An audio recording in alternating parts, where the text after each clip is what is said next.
And I'm gone.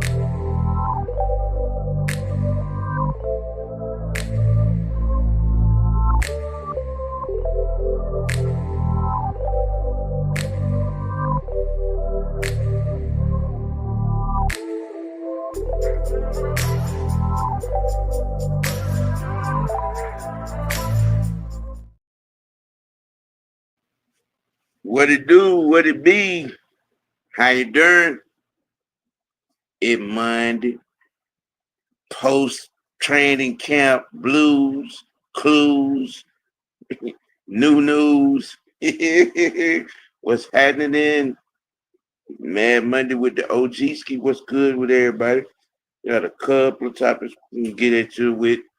You know what I'm saying? I could talk about it for a couple of things. Some it got a little common sense. Some, you know, some folks, some of these people just need to stay in their own basement. You know what I'm saying? With the lights off. I'm just saying, because you could tell that they put on their clothes in the dark just by the way they talk. You know what I mean? It's crazy to me. You know that you have this standpoint. There's always something wrong. You ain't never satisfied with anything. I mean, we draft James Pierce Jr. And y'all out here mad at Terry because we drafted James Pierce Jr. and not Mike Green. Okay. I mean, okay. You got the coaches that are raving and praising and complimenting and you know what I'm saying, James Pierce Jr. You got teammates that are raving, complimenting, glad to have him as a teammate. I wouldn't want to have to play against him, you know what I'm saying, type of thing. I don't understand. I don't understand. But Nope. as we're getting into it, as you can see, to my right, your left, be six man, K Styles, rare sighting, Yo, yo, down yo, yo. down up under me. You know, he's been here before as a tactician, in another episode. And and over there in the corner with the shiny forehead, the glazed forehead. Hey man, that's not a fresh cut. Don't do that. Don't do that. Wait. Now, is that sweat or that there better not be no barbershop baby on now? Come on now, we ain't doing that, Jay. Did Man, they say monkey that? Oh no, don't do that. Don't do him like that. He's got hoes. Oh. Yay! He's got hoes in different area codes. Area Coach. codes. Man, oh man. but we're gonna we're gonna start with the training camp uh recap and observation. This training camp, and I my personal observations on the thing. Mine was a little bit different from what everybody else because I had intention of looking at a couple of guys. Joshua Simon, the tight end, was peeping him. Joshua had three drops. A couple of good blocks, but it was most notable that the three drops because they were easy drops. Um, and that's kind of sort of a red flag to me when you're dropping easy shit. You got strong hands or what's happening? Concentration, hand-eye coordination issues. What's up? You know. Um, Billy Bowman was a consummate sighting throughout the practice. Um, and Jalen Walker was him and Trice was collapsing the ends. Um, and DJ Chalk, who we just signed, he made some good catches, and ran some crisp routes. And what I would say about Drake London, he plays like he practices. Mm-hmm. Mm-hmm. I'm gonna let six man start off with his training camp assessment and what he saw and what he didn't like and liked, and we're gonna go from there.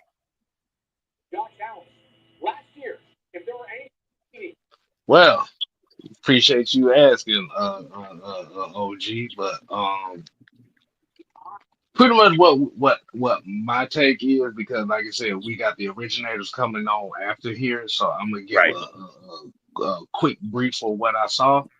Um, the attitude and the attitude of this team is completely different from 2025. The attitude is completely different. Like I said, I want to give a shout out to OG Sam for this because he pointed this out. Um, expect a lot of running backs to catch a lot of passes this year. Yes. Yes. And another thing I'm gonna say is, um, while we're talking about, if we're worried about Caleb McGarry, blocking the blind side of Michael Penix, you might want to pay attention to Jake Matthews blocking the strong side because he was getting his ass whooped quite a bit. And I'm gonna land my plane on that. Tactician. Yes, sir. Uh, give your training camp assessment to start out, sir. Well, um, as far as the offense goes, y'all was out there looking pretty good. Now, what I heard, and this was from Corey McElhaney, they were talking about Newsel. Bergeron, Bergeron was out there, talking about how Newsel was unmovable. They called it the word I heard was stump. And for me, right there, that's paramount because that lets me know my quarterback gonna have a field day. If he's comfortable enough to be in that pocket, y'all in trouble. I don't care what team plays, y'all in trouble. Penix gets comfortable in that pocket, y'all in trouble. Like Sam said, yeah, with some of the guys dropping passes, because I know Drake dropped one pass and he threw his helmet down so hard that shit bounced behind the bench. You know what I'm saying? So he's passionate about making sure that his catches are on par. Simon, all I'm gonna say is he got them first time hand jitters. I'm gonna give him grace on that. You know what I'm saying? Your boy Nick Nash caught a couple passes too. Mm-hmm. But the two gentlemen I want to give kudos to on that offense, whoo, was Bulldozer and Flash. Because that's who they are now. Bulldozer and Flash. Because Bijan Robinson has learned instant transmission. I don't know. He out there training with Goku. He has learned instant transmission. That young man, when he gets the ball and he sees the hole, he's gone. Just he's gone. He took one down the seam and nobody could catch him. Nobody. Tyler Algier is the other one. Tyler Algier didn't drop some of that weight and put on some muscle. And I know he been training side by side with Bijan as far as speed goes. Tyler Algier gonna be a problem. He gonna be a problem. Them two boys right there are gonna wreck shop this season.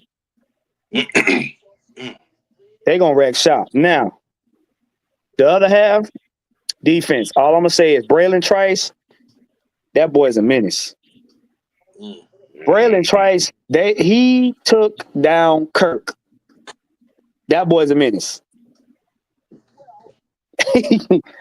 Who he a menace? Yeah.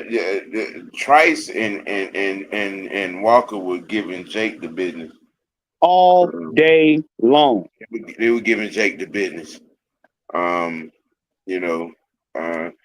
that could go a couple of ways. I mean, because this is that a sign I mean, because Jake, he's been a consummate pro and good on that left side. But to get handled the way he was getting handled up there Saturday. What I'm gonna say about that is this: if he's getting handled by his own teammates and them two, one, that lets him know right then and there he gotta put a little bit more effort in at what he's doing. He got to get back to his technique. He got to get back to his basics and everything. But also what that says more so on the side of the defense is if they're doing that to him, they're doing this to your team. That's what I want to see. And you got to understand, they're doing that to Jake and they're holding back. Imagine what they're doing to your O-lineman, full speed, unfiltered. Yeah. I said it to somebody in the chat. I said it to somebody on Twitter. I said, how you practice is how you play. Y'all will get that this season. And like I said that about Drake. He plays how he practiced. He's living and dying on every catch or no catch or block or miss block. He plays how he practiced. Jalen, I know you probably saw a little tape or been looking into a few things. Pass out what you could probably give us, what you know about what is going on in training camp. And this defense, like I've been saying, and he's hands on with it. That tells me everything I need to know. And yeah.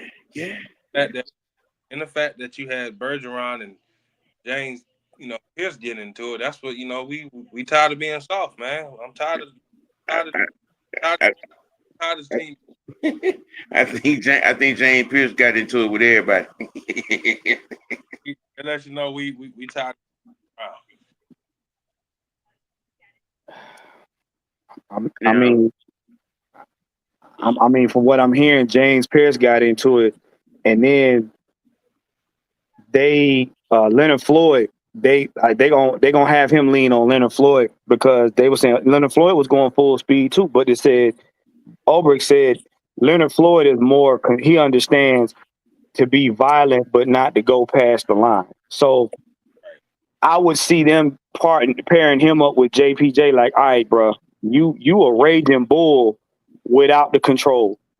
Right. I'm gonna show you how to reel it in to where that's focused now. That's right. That's all you need. If James Pierce Jr. just focuses and don't get in his feelings, let his feelings run away with him. Oh, dangerous. Yeah. You talking about licking chops, bro? Now, before we shift gears and topic, I'm gonna say hi to everyone in the chat that is with us. King Treyways in the pole position. What's happening? What's good, Carlos? Hey, Sonya. Diamond Honey 81, what's good? How you doing? William Amy, nice to see you. Carlos, King Richard, nice to have you in here. D Coleman, don't come here with that foolishness.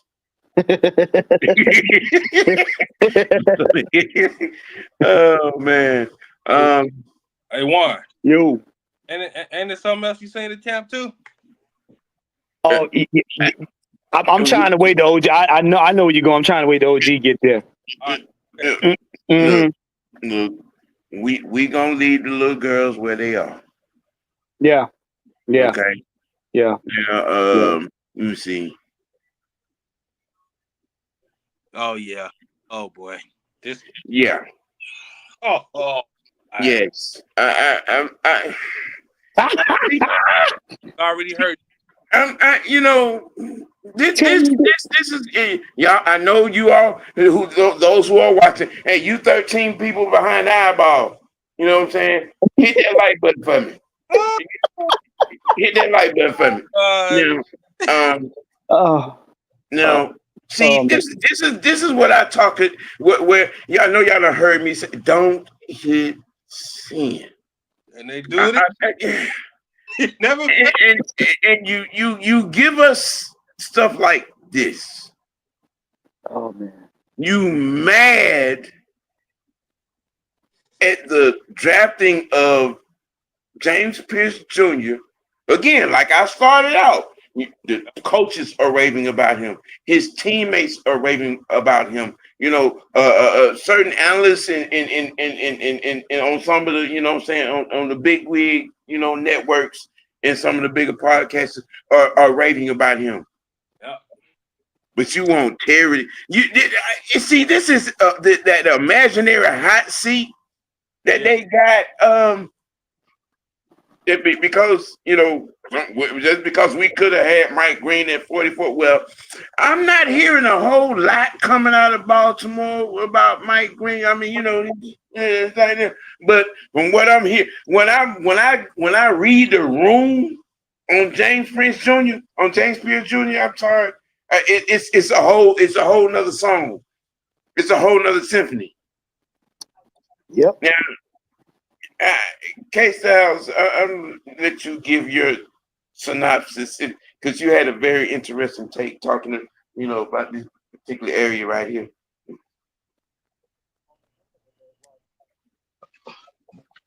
Okay, you talking about this tweet right here? Yeah.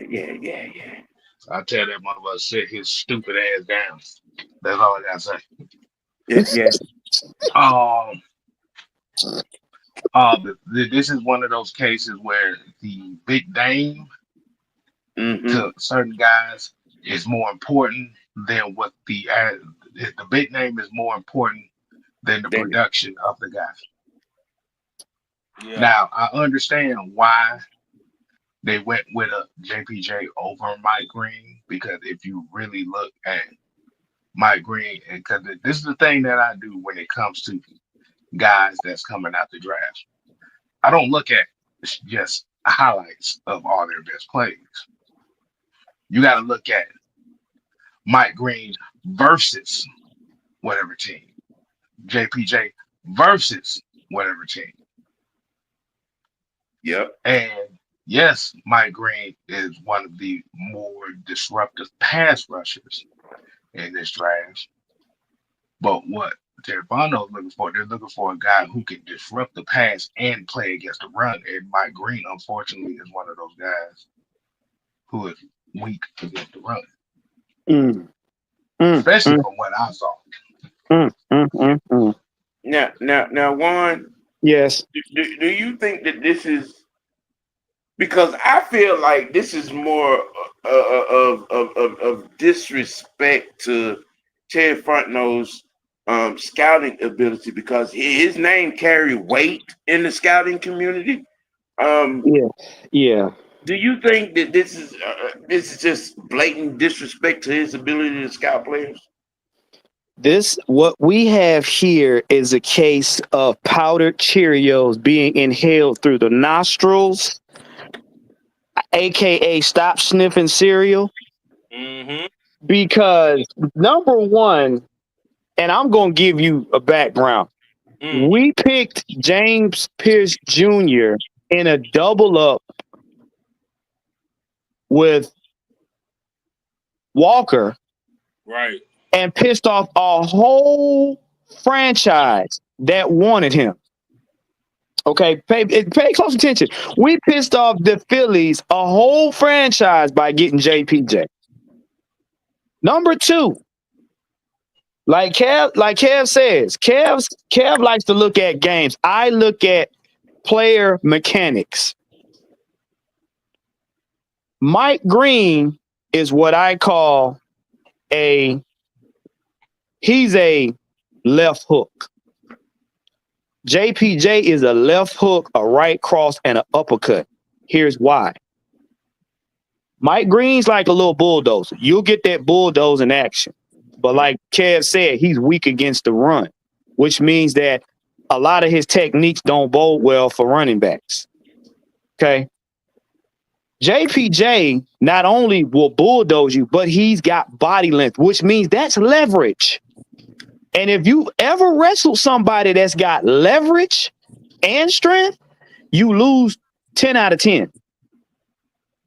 because I can not only run you over, but I can uproot you. And bigger players, if you got leverage, you can uproot them. This is what we not understanding. Mm-hmm. That young man can uproot. If he's given Chris Lindstrom, who was considered the best O lineman in the NFL, if he's giving him problems, bruh, that lets you physical leverage. This right here, you mad about a first round pick for because Terry Fontenot picked him. See, here's the deal. Terry Fontenot is not your typical leading scout. Terry Fontenot looks at the future. See, that's y'all short, man. Like I said, y'all look at players run up and down the field and don't watch football. Because if you did, you wouldn't say stupid shit like this. So what you're saying is that brain ain't working. The thing is, you got a future quarterback. You got new guys on the defense. Y'all cried about edge rushers. Y'all cried about the pass rush. You got a Swiss Army knife specialist. You want that for the future. Because what did the DC say? We are creating a culture of violence and aggression. And guess what? You want guys that are physical specimens enough to carry out that one particular mission. Y'all remember the defense we had? I mean, I love Grady Jarrett to death, but Grady Jarrett was getting treated like a corner hooker with 3 junkies on him at any given time. And can I say this and just piggybacking off your point one on that is you said drafted for the future. We just literally seen it in the last 2 drafts. Yes. Brandon Norlis. Yep. Ruka Rororo. Yes. James Pierce. Yes. Jalen Walker. Yes. Xavier Watts. Yes. Billy Bowman. Yeah. Jack Nelson. Yes. Amen. And even before that, you can go with Troy Anderson. Mm-hmm. D'Angelo Malone. There you go. Arnold Ebiketie. There you go. These are guys. JD Bertrand. These are literally essentially guys that are drafted to replace guys that's going to be expensive down the line. Thank you. That have similar skill sets of these guys that they have now. Right. Because y'all got to understand, Ellis ain't always going to be here. Bates ain't always going to be here. You know what I'm saying? You got AJ, and if AJ contract decide to get squirrely, you ain't gonna always have AJ. Y'all got to understand, especially with the linebacker room. And I've said this more than not. If your DBs are your only line of defense on your defense, you are screwed. Big time. I'm just to run it back to something that Mad Mike normally says about this organization. They tell you what they doing. They think by the actions that they put. You know what I'm saying? That they take. Yeah. We drafted 2 safeties. What they tell you? Right. We know Jesse gonna be expensive. Yes. Okay. We got 5 edge rushers right now. Yes. Okay. If Evan Katie balls out, we know he gonna be expensive. Yes. Yes. Okay. If Ominyata balls out, we know he gonna be expensive. Yep. And OG, they not schematically, and I'm looking at this from a tactical standpoint. Y'all not paying attention. We got 5 pass rushers. That means that linebacker room now, if they do what they're supposed to do, or they do what they're built to do, guess what? That takes pressure off the DBs. That also takes pressure off the front. Because the front knows we can switch it up to where if we're getting overwhelmed, guess what? We're gonna put a couple of them guys on the edge, and we're gonna make your offense life a living hell. Guess what that does for AJ and the rest of them? You got crisp corners and crisp safeties. That means Jesse can roam like he normally does to pick off your quarterback. AJ and them waiting for you for the ball to come back there so they can embarrass people now. Well, they're not working overtime to keep the defense running. We got solid experience at the safety spot, you know what I'm saying, with Jesse and Jordan Fuller. Okay, that's solid. That's solid experience.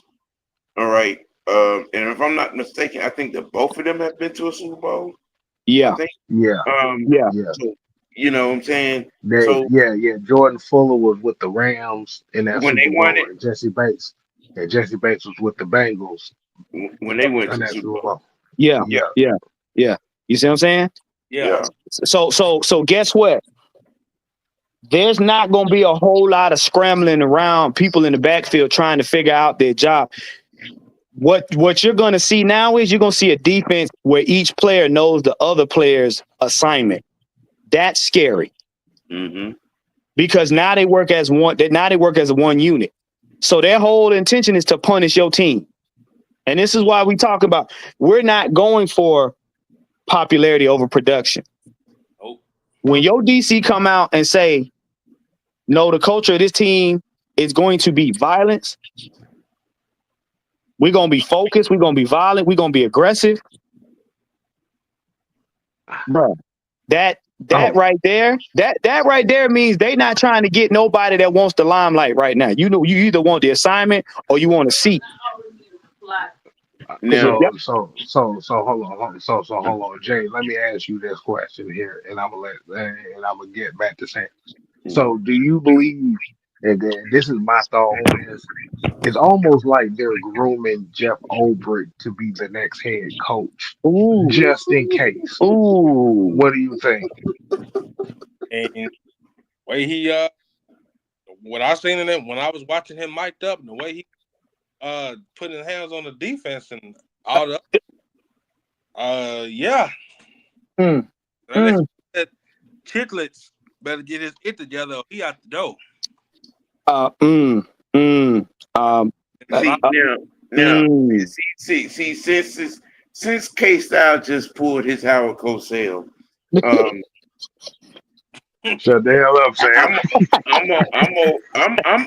I'm gonna give you a hot take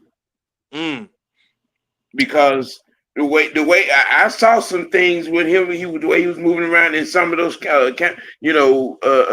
mic'd up moments, even with some of the offensive guys. Mm-hmm. I'm gonna tell you something. Even if we do, even if we do make the conference finals, or Lord heaven, God forbid, the Super Bowl, I think Raheem gone anyway because I think the team is on Obrick. Sam, hold it, because I'm about to piggyback off what you said. If y'all watch that 6-minute video of him being mic'd up, this is the first time in a long time I have ever seen a DC showing the player how to put hands on hands now. Yeah, you ain't never. And his first conversation in the first 30 seconds, he said, no. He said, no. He said, well, hey, coach, what you think about getting on the field? Well, he said, listen, if they don't do this first, they not getting on the field, which means they not getting the jersey. He said, we're here for a mission. And then they skipped to a couple scenes, and he was cheering everybody on, and then he was like teaching one guy how to really use your hands, how to make your hands violent. I'm like, see, that's what I'm talking about. Raheem on the side going to get the water. He on the side making a smile and appearance. Jeff Ulbrich was in there. And then to follow it up with that press conference, no, he ain't playing. He's not playing. He has imparted his mental DNA on that entire defense, and it's spilling over into the offense because he wants to see an aggressive Atlanta Falcons team.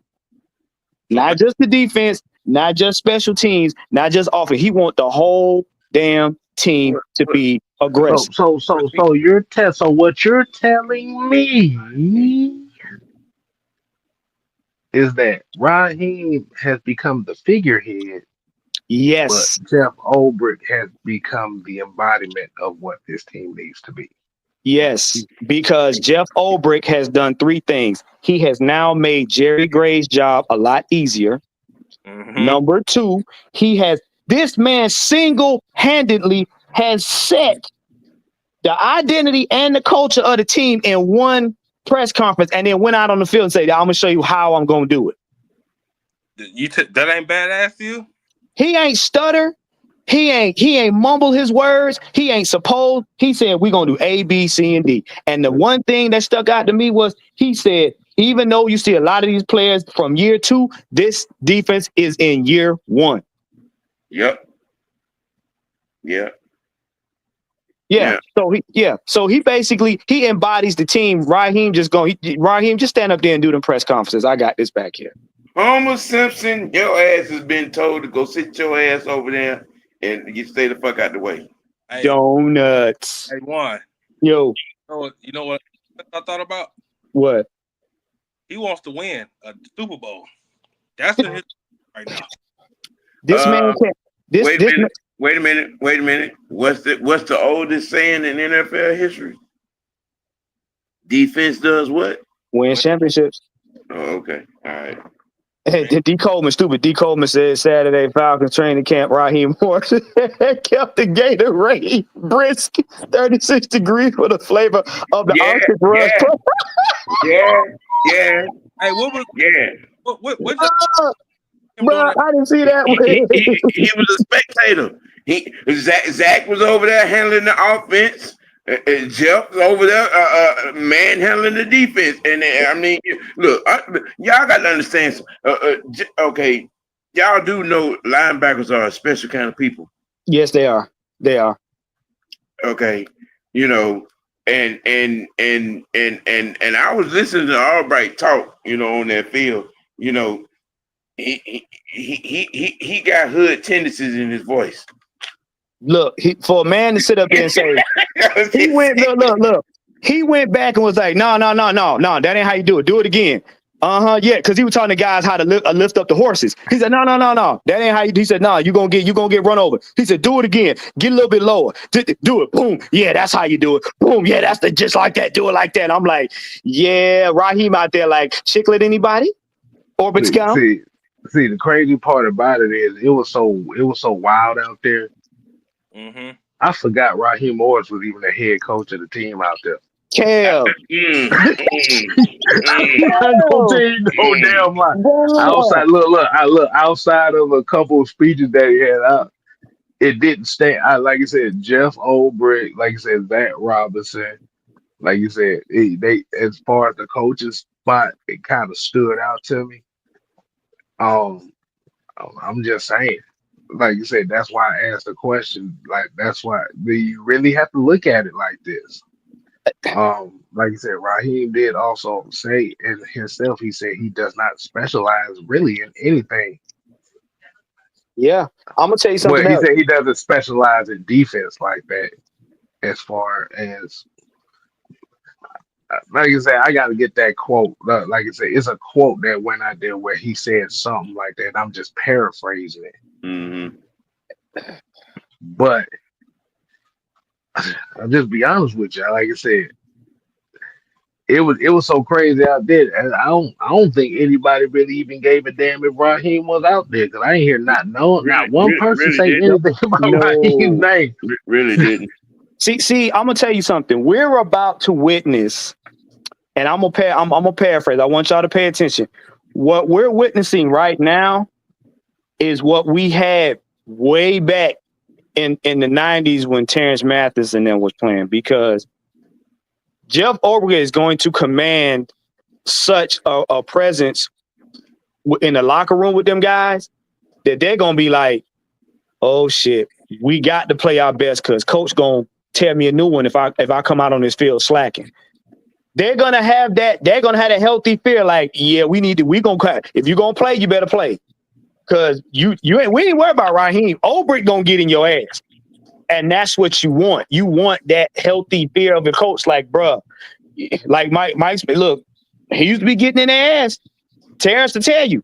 They knew when they would come to the locker room, hey, bruh, coach gonna come in here and give you a new one. But that's what you want, because why? Now everybody's accountable. Now, because he's gonna make you play. He said, listen, he said, when he finds a player on the field that they know that's good, he said, I'm gonna look at you. And he said, then I'm gonna see you do good. Then I'm gonna push you some more. Mm-hmm.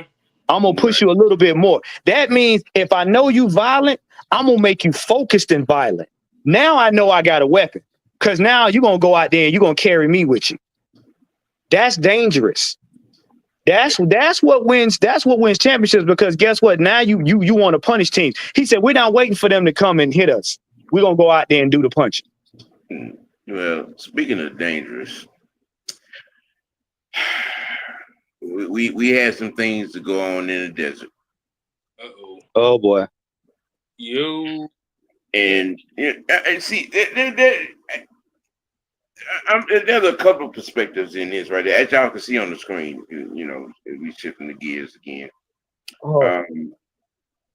The Raiders cut ties with Christian Wilkinson, basically for kissing a teammate on the forehead. Okay. Where the goddamn man, Rondell? I want you to explain that to me again. Yeah. Christian Wilkinson basically got cut from the Raiders for kissing a teammate on the forehead. This ain't Goodfellas or the Godfather.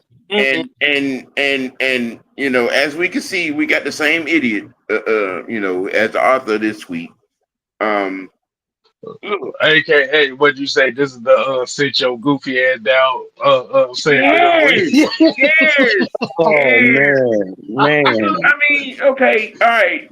I'm looking at our defensive line part of the locker room, and I'm like, all right, okay. I don't see no problem right there. No right there. No with that guy. No with that guy. Street steals here. All right, you know. Zach Harrison, they put weight on him. He's playing the middle, and we saw that. So why would we go spend money that we gonna need to pay other guy, which is another conversation in itself? You know, on Christian Wilson. Why is it? Which leads to a second part. You know, why is it every time another team drops somebody, it's a we need Terry. You need to make this happen. Oh, you know you don't. Hold on. Let's read this tweet right here. You don't mind if I read this tweet, Sam B? Go ahead. Okay, it says front office sports said Christian Wilkins, who was released by the Raiders last week, reportedly kissed a teammate on the head and the player took offense to it. Las Vegas voided the remaining $35.2 million on his contract. So this response here is, once again, Terry, you have the opportunity to bring in Simmons, Judon, and Wilkins, take full advantage and let them mentor these young guys that you are banking on bold strategy, given that you are on the hot seat. Once again, Simmons asses, they brought him in, cut him. Judon, they brought him in, cut him. Get the fuck up out of here. Wait. Hold up. So you want them to come in here and mentor them in forehead kisses and daffodil feelings? No. I just cause see this. Let me tell you something. Yeah, yo, see, we watch old mob movies, so we know what the kiss on the forehead means. But we're gonna bring it to 2025. There is in no way, shape, form, or fashion in John Brown hell that you're gonna kiss me on my forehead and you're a whole nother grown man. Well, given what I know about Christian Wilkinson, nope. I you know what I'm saying? I know that he ain't of the Domino Sugar type. I know this. I get it. You know, and the person which they're not naming, but the person that he did this to took umbrage. There was a brouhaha, you know, in the room, and the Raiders did what they did. I think it's an overreaction all around. Yeah. For the situation, but also given.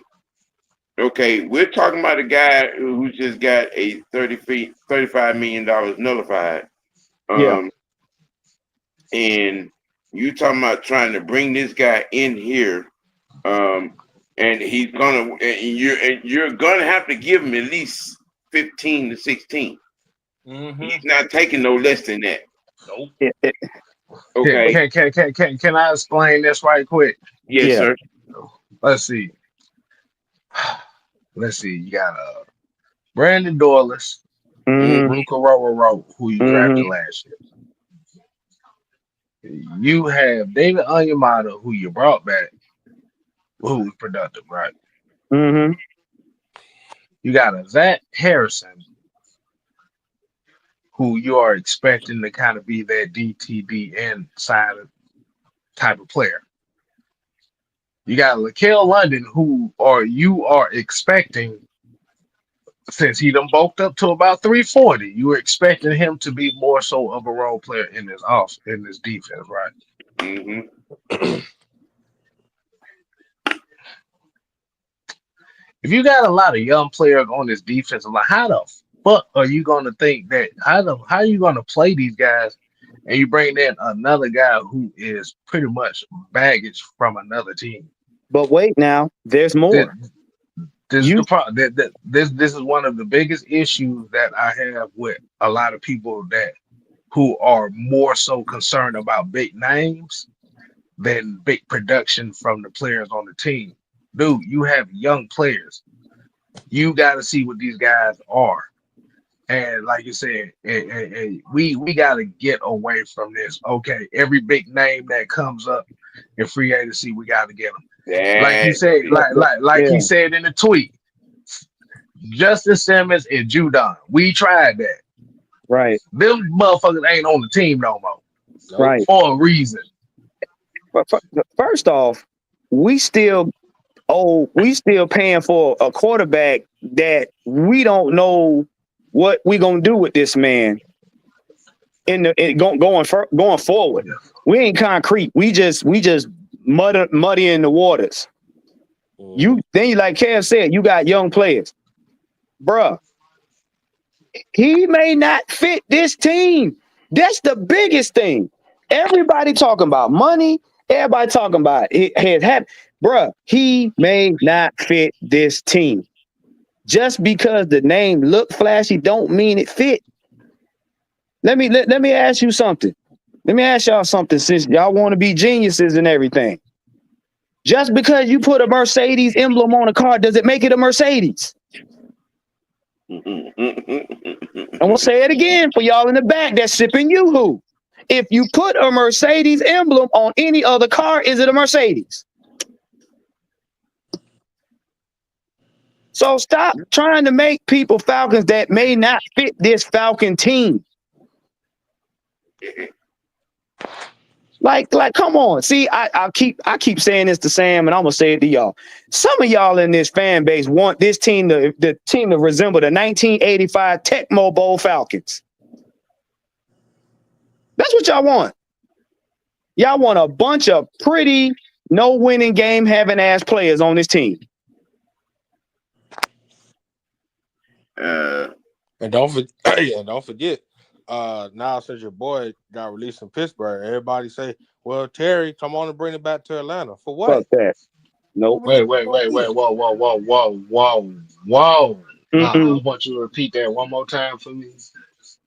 Yeah, so you heard it. Cordell got released, right? Mm-hmm. And he did. The dummies of the week don't say, Terry, you might as well bring him back. For what? Cordell Patterson put out a tweet and said, hey, y'all, it's your favorite unemployed running back. I didn't got let go on my day off. Yeah, he did. Yeah, he did. He pulled a Friday. You get fired on your day off. Right. No. You know what? Like, Yeah. He did that. Hold on. So let me see. Let's look at the wide receiving core we got right now. Right. We got Drake London. Mm-hmm. Darnell Mooney, who will be out for a few weeks. DJ Shark. Ray Magoo. Yeah. He is not Magoo. Ray McLeod, damn it. Let me be respectful. Ray McLeod, motherfucker. How about that? That is Rufus boy. Rufus boy. God damn it. Ray, just know in Unholy Alliance, I am your biggest fan. Look, just know I'm your biggest saying, Ray. These niggas don't love you. Shut the hell up, Sam. We know.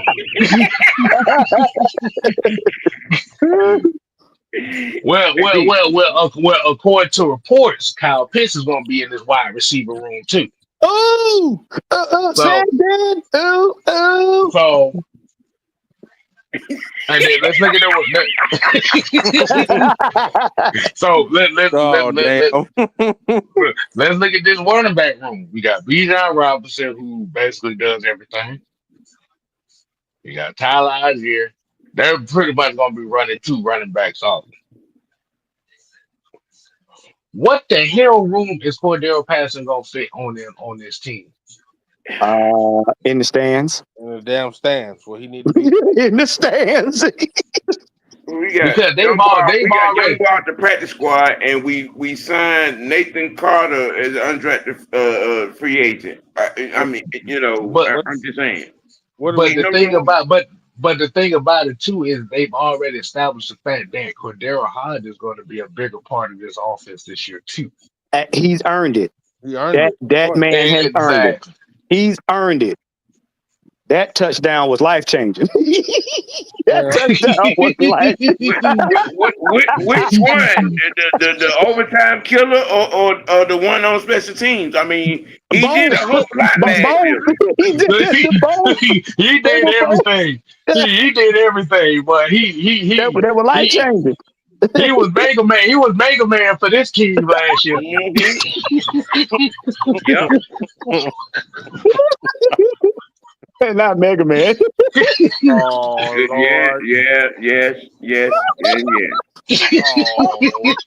my God. Not Mega Man. Yeah, he said that.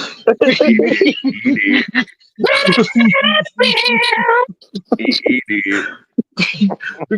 Am I lying though? No, if it wasn't for Cordero Patterson made plays in 3 games that was the difference between us winning and losing those games. One being the Oakland Raiders. Yes. It's suffice to say we all good on this tweet right here. Bruh. Listen, you know what you need to do? Just go ahead and take a nap. You go ahead and lay it down. you tired. Lay it down. All right. Now, so that's gonna swing us on around the corner to the meat and potatoes. Oh, no, we not doing this. Wait a goddamn minute. What you want, man? Clips from my eyes. What you want? Ladies and gentlemen, unless you were sleeping up under a rock, on national coverage, y'all's favorite quarterback got in front of a microphone and decided that he was going to defend cold weather losses. Oh, wait! Is that a condition? Wait a minute now. Let me see. Baltimore, Maryland is predominantly a cold city, right? Yeah. Okay. It's an open stadium. They play outside, right? Yeah. Okay. He proceeded. This was over a 13-minute period. All right, to make excuses for cold weather game losses, and you play and live in a cold weather city. I'm not the one to follow. I'm not the role model. Make this shit up. Okay, it is video documented evidence. You, as the leader, the star of the team, if you will, and you're standing up there with a straight face. These things are going to happen. You're going to have losses in cold weather. Nigga, you are a whole star quarterback in a cold weather city playing outdoors. How you gonna make excuses when you're instrumental in all 5 of those losses with your two turnovers? See. Now. With that being said, him and those situations have led to, you know what I'm saying, this here particular situation over the last 3-4 years. You know, defensive players in prominent positions on the defense leaving and going to play elsewhere. Most notably, the Pittsburgh Steelers. Not the Steelers. Not the Again, like I said, Lamar Jackson is not a role model. Why? Because people on the team are tired of playing with him and losing. May I make a suggestion? Hey, Bob Wirelocks. You might want to put on some long johns instead of them Miami Ravens thongs you wear, because it get a little chilly down there. Might be kind of hard to keep your concentration with your bottom end just flowing free like sea breeze. Are you trying to say that the hot weather citizen has been showing his true colors? Because you how you got a Miami attitude in Baltimore? Miami attitude. I don't know if y'all, that are watching can see this list of players on the defense that have left this team over the last 3-4 seasons. Most notably Patrick Queen. That matter of fact, all 5 of these guys are now playing for the Pittsburgh Steelers in the same division. Damn, you mean to tell me they just went next door? Hey, your mom was cooking what is it, hamburger helper, and their mama had real mac and cheese, and y'all went next door. So what you telling me is they ended up being the neighbor on Home Improvement that peeked over the gate? Hey. Wilson. Hey, yeah. Now, in a sense of changing momentum, of understanding, I mean, and if I'm tired of losing with a picture, this is it. Yeah. And y'all talk about the Falcons. Damn. This is it. Look at the names, okay, that are on here. Patrick Queen, Deshaun Elliott, Chuck Clark, Malik Harrison, Jeremiah Moon, and all 5 of those guys start on that Pittsburgh Steelers defense. Ooh, if Get Back was a person, they basically said, "We tired of your ish, but we gonna go play for your rival so we can punish you legally." Ooh. Now,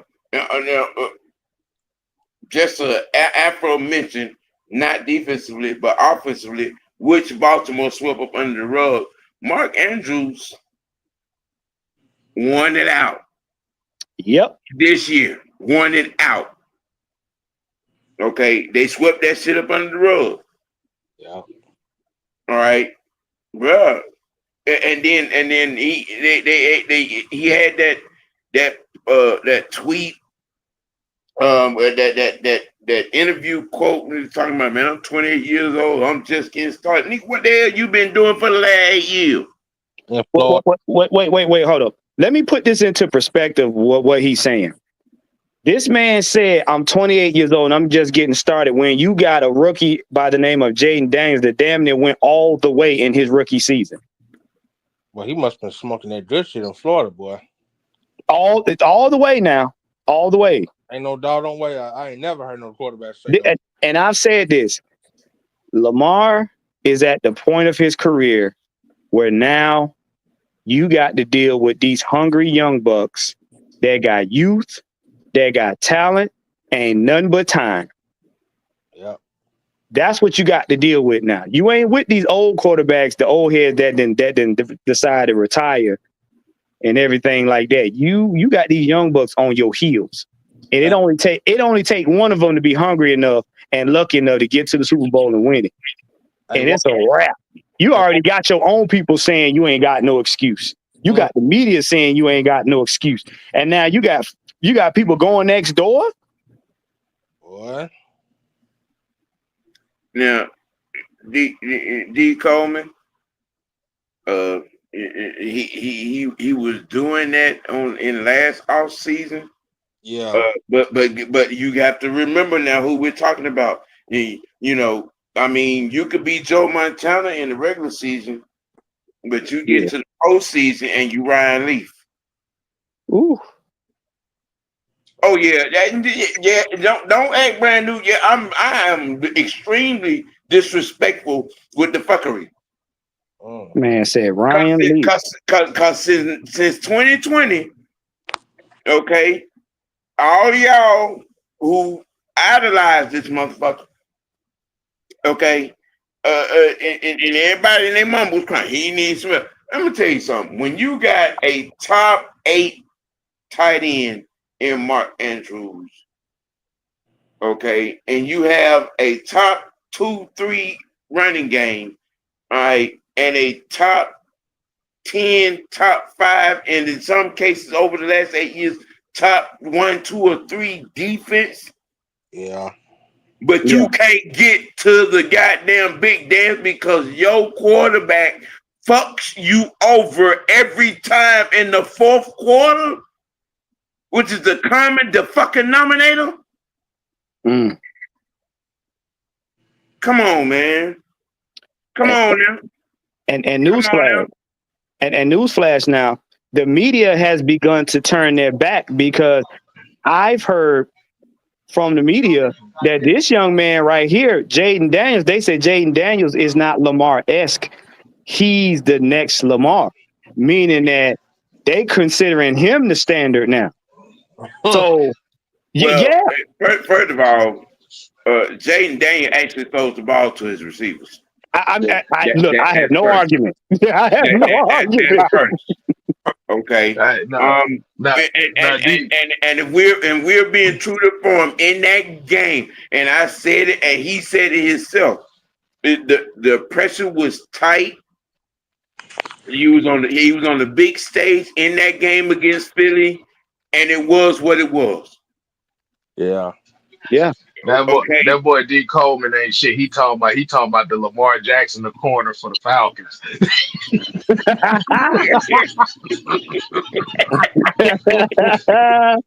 Nah, he was out there sticking on the boys. I ain't gonna tell you no lie. but nah, y'all gotta understand. They're already getting ready to crown somebody else as a standard. Now remember y'all heard old boy call him the standard, and y'all clowned us for trying to tell y'all that wasn't true. This young man right here, we played against him. We knocked his block off damn near, and he still hung in there and won. He was a couple of plays away from being in a Super Bowl. Look, regardless of what some people in some circles, including my own circle, okay, Jalen Hurts did the unthinkable. Absolutely. In round 2, he did a couple of things. Winning that Super Bowl gave us something that we ain't had since the 70s, and that's a real, true Super Bowl rivalry. Okay, and then even with that win, I'm still saying that Patrick Mahomes is the standard at quarterback, is the face of this here particularly, is the face of the quarterback position because of what he has done and the culture that he has set and the standard that he has set. Mm-hmm. No one else has his resume. No one in history has his resume. Okay, and yet the NFL, the powers that be, the media, and the trying to get Herschel Walker, little brother, to be the standard. And if you don't understand the analogy of what I just said, go listen to Herschel Walker talk, and you'll understand. Hey, OG, Jay Knight, I gotta hop off here. We're gonna do an originators. OG, appreciate you for having me on, man. So it's about that time. Yes, sir. Hey, Hey, make sure you guys like, share, and subscribe to the Mr. White Network. Make sure you guys check Jaden out on Facebook. Hey man, I'm a tactician. I'm about to head over to the originators. yeah. Appreciate you tuning in. Thank you guys for having me on. I'm out, bro. And on that note, we're gonna run it out, close it out, real quickly. I'm going to just show appreciation. I appreciate you all for tuning in. The 20 that are looking right now, hey, hit that like button for me, please. And if you're not a member of Mr. White Network, please subscribe to the channel. You know what I'm saying? I appreciate you all. I love you all. You know what I'm saying, for tuning in. Teamwork makes the dream work. I love it. You know what I'm saying? I appreciate it. You know what I'm saying? But hey, we just getting the week started. You know what I'm saying? This episode of Mad Money with OG, the originators are getting crunk up as we speak. Y'all roll over there. Mad Mike Network, Mad Mike Sports, 6-man K-Styles, the tactician, and tune in to that. You know what I'm saying? Hey, look, we're gonna keep it A, we're gonna keep it dirty. Most notably, gonna keep it real with yourself. Let your next choice be your best choice. For the youngin', for the unholy alliance. Hey, for Mr. White Network, we out.